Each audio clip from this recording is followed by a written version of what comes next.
मारिया, मैं कब से तुम्हें कॉल कर रहा हूँ, तो मेरा फोन क्यों नहीं उठा रही? या क्या क्या फिर मेरे सब्र का इम्तिहान ले रही हो तुम? देखो, अगर तुम ऐसा लगता है ना कि तुम इग्नोर करके मुझे खुद से अलग कर लोगी, तो ये गलत फहमी है तुम्हारी। पुप्पो के साथ थी। क्यों फोन किया? तुम उस अब्दुल्ला के साथ गाड़ी में बैठी थी।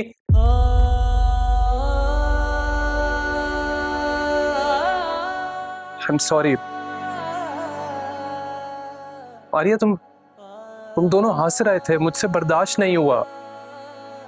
जानती हूँ, मैं तुम्हें देख चुकी थी। तुमने मुझे देख लिया था, उसके बावजूद मुझे इग्नोर कर दिया। तो क्या करती?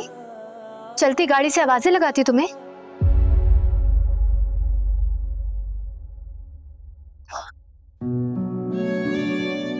अब्दुल्ला था तुम्हारे साथ,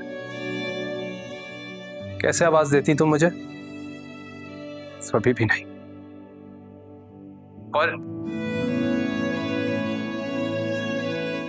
और क्यों हंस रही थी? मेरी और उमैमा की बेबसी पर, या फिर इसलिए कि मेरी जगह तुमने अब्दुल्ला को दे दी है? हाँ, तुम्हें जो समझना है तुम समझो सर। मैं तुम्हें कोई वजाहतें देना ही नहीं चाहती। क्यों क्यों क्यों नहीं दोगी वजाहत? मारिया, हमारे बीच मोहब्बत का रिश्ता तो है ना? क्या बात है सैफ, तुम मुझ पर शक कर रहे और तुम चाहते हो कि मैं तुम्हें सफाइयां दूं। तुम बदगुमान हो रहे हो मुझसे और तुम चाहते हो कि तुम्हारी बदगुमानी की तस्दीक मैं करूं। इसे मोहब्बत कहते हैं।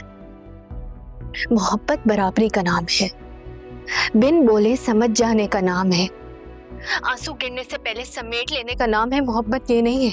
हाँ, तो ये सब करने का तुमने मौका कहाँ दिया मुझे? उससे पहले ही अब्दुल्ला के सामने दिल खोल के रख दिया तुमने अपना। दिया था मौका, लेकिन कुछ मौका परस्तों ने उसे भी अपने फायदे के लिए इस्तेमाल कर लिया। और वजाहतें तो उनको दी जाती है ना जिनके साथ जिंदगी गुजारनी हो। मेरे अब ये शौक भी मर गए। तुम गलत थे सैफ, तुम हमेशा से गलत थे। इसे मोहब्बत नहीं कहते। इस मोहब्बत ने तो कुछ नहीं दिया मुझे, और जो मेरा था वो भी मुझसे छीन लिया। मेरा मान भरोसा, मेरी इज्जत नफ्स, मेरी बर्दाश्त, मेरे ताए अबू, मेरे अब्बू, मेरे दोस्तों जैसा कजिन, सब कुछ मुझसे छीन लिया। इसीलिए अब खुद मत करना। नहीं मारिया, नहीं। Hello hello